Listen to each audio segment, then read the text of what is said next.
और अब खबरें तफसील से। तेलंगाना के डायरेक्टर सेहत आमा डॉक्टर श्रीनिवास ने जोर देते हुए कहा है कि कोविड के पेश नज़र मरकजी और रियासती हुकूमतों के रहनुमायाना खतूत पर लाजमी तौर पर अमल किया जाए।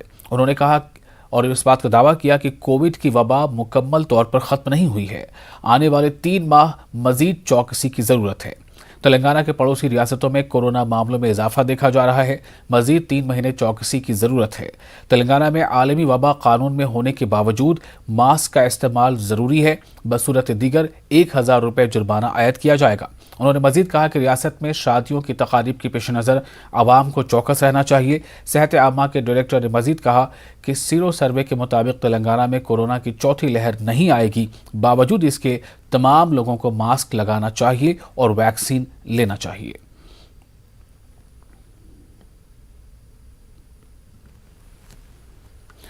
तेलंगाना का शुमार सरप्लस बजट वाली रियासतों में होता है।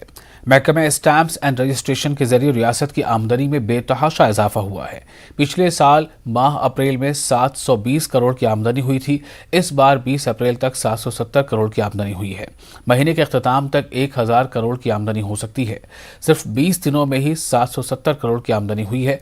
मजीद 10 दिनों के दौरान कम से कम 300 करोड़ की आमदनी मुतवक्किल है।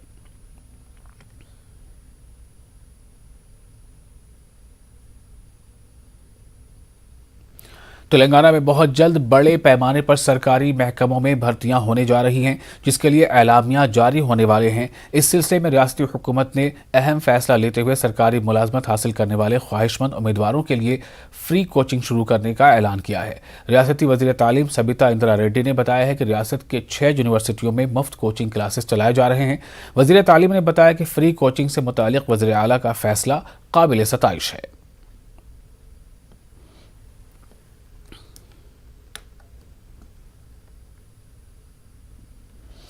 तेलंगाना के आईटी वजीर केटीआर ने भारतीय जनता पार्टी पर सख्त तनकीद की। उन्होंने कहा है कि पिछले 6 सालों के दौरान मरकज की बीजेपी हुकूमत ने तेलंगाना के लिए एक भी आईटी कॉलेज को मंजूरी नहीं दी और न ही मेडिकल कॉलेज दिया। हद तो यही हुई है कि काजीपेट में रेल कोच फैक्ट्री का ऐलान करने के बावजूद अभी तक मंजूरी नहीं दी गई है।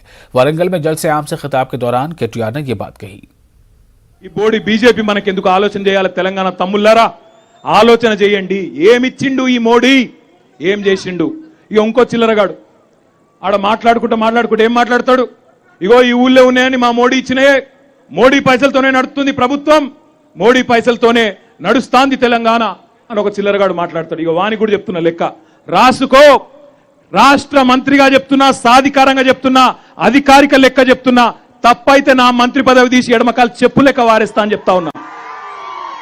ఈ 7.5 ఏళ్లలో తెలంగాణ ప్రభుత్వం, తెలంగాణ ప్రజలు తమ చెమట రక్తం అన్ని దారబోసి నీ కేంద్ర ప్రభుత్వానికి పన్నుల రూపంలో కట్టింది 3,65,797 కోట్లు. మళ్ళా చెప్తున్నా రాసుకో, 3,65,797 కోట్లు ఈ 7 ఏళ్లలో.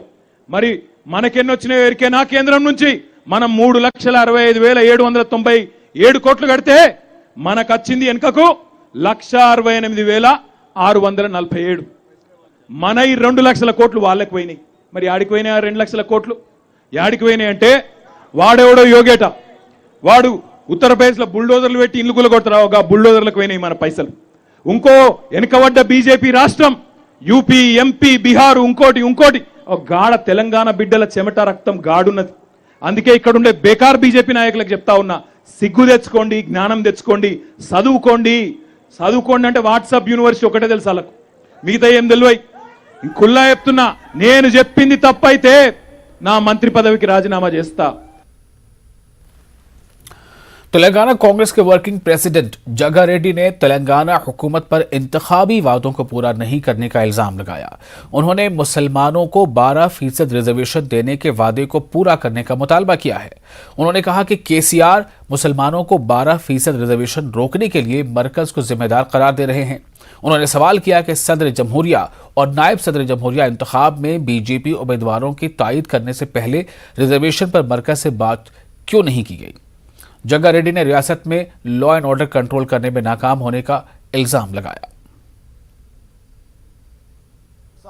वादा किए वो आज तक कुछ हो रहा नहीं।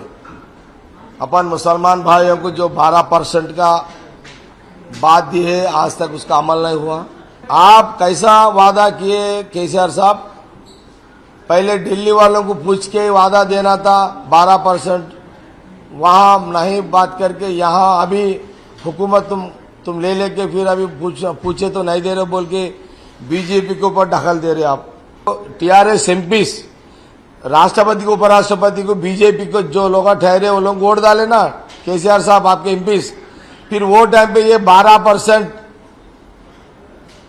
मुस्लिम रिजर्वेशन अमल करो बोल के कहीं को नहीं पूछे, बगैर पूछे ही वोट डाल दिया आप लोग। एसटीओ का 12% कहीं को नहीं पूछे वोट डाल दिए उधर। लैंड ऑर्डर कहीं को कंट्रोल करने में आप फेल हो गए गवर्नमेंट।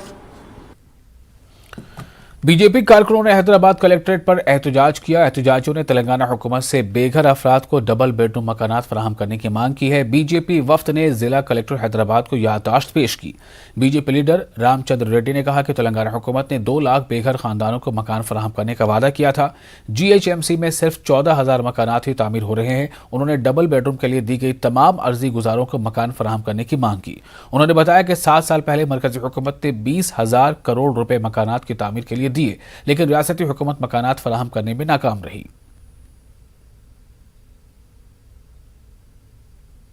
आज 8 साल का केसीआर का सरकार में आने से पहले सारा तेलंगाना के अंदर है सो गरीब लोगों को हम डबल बेडरूम बना के देंगे बोलो सो मुख्यमंत्री असेंबली में बोले, चंद आम सभाओं में बोले, मगर क्यों आज तक डबल बेडरूम बन के नहीं दिए।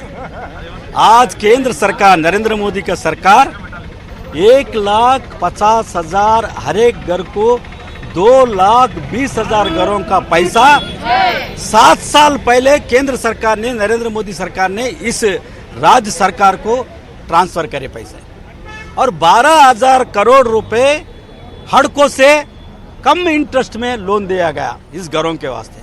क्यों आप घरों बना के नहीं दिए? 2 लाख घर बना तुम बोल के ग्रेट हैदराबाद में बोले, मगर 14,000 से कम ही घर अभी बना रहे। तो भारतीय जनता पार्टी का मेन डिमांड है ये घर जल्दी से जल्दी बनाना, उसके वास्ते पैसे सैंक्शन करना, बजट में प्रोविजन रखना। घर बना के कितने लोग एप्लीकेशन फॉर्म इस कलेक्टर ऑफिस में, इस म्यूनसिपल ऑफिस में, इस रेवेन्यू डिपार्टमेंट को दिए, वो पूरे लोगों को घर देना बोल के भारतीय जनता पार्टी डिमांड कर रही है। गुज्जर समाज के मशहूर सामाजिक कारकुन कर्नल किरोड़ी सिंह बैंसला को याद हैदराबाद के इलाके हयात नगर में याद किया गया। इस ट्रिब्यूट मीटिंग में कर्नल बैंसला की बेटी और सीनियर IRS अफसर सुनीता बैंसला ने शिरकत की। इस मौके पर कर्नल के विजन से वाकिफ करवाया गया और साथ ही राजस्थान में पसमानदा तबकात के लिए चलाए जा रहे तालीमी मिशन की भी जानकारी दी गई। सनतकार देवीदल कोहली ने कर्नल बंसला के खिदमात को याद किया है। वाज़ेह रहे कि बंसला ने हिंदुस्तानी फौज में रिटायरमेंट के बाद समाजी खिदमत की। इस मौके पर नौजवानों को बंसला की ज़िंदगी से सबक हासिल करने का मशवरा दिया गया, जिसकी वजह से गुर्जर समाज की आलमी शनाख्त मिली।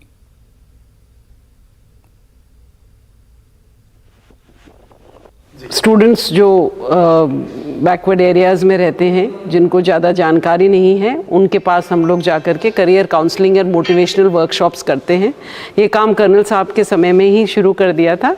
उसको हम बहुत एग्रेसिवली कोशिश हमारी रहेगी कि हम बहुत हर डिस्ट्रिक्ट में, हर तहसील में जाएं और बच्चों को मोटिवेट करें कि वो अच्छे जॉब्स के लिए कॉम्पिटिटिव एग्ज़ाम्स लिखें, और प्राइवेट में भी अगर जाना चाहते हैं, बिज़नेस वगैरह भी करना चाहते हैं, तो उसकी भी हम उनको जानकारी दें। सो प्राइमरी पर्पस मेरा, जो मैं, क्योंकि मैं सरकारी कर्मचारी हूँ अभी, तो जो मेरे को फ्री टाइम मिलता है उसमें मैं एजुकेशन की फील्ड में काम करूँगी। अभी इनका भी जो प्रोग्राम चल रहा है कि समाज की बच्चियों के लिए, जो गरीब बच्चियां हैं, बच्चे हैं, उनके लिए छात्रावास बनाने के लिए जयपुर में इनका प्रोग्राम चल रहा है, और एजुकेशन के लिए काफ़ी उन्होंने जोर दे रखा है।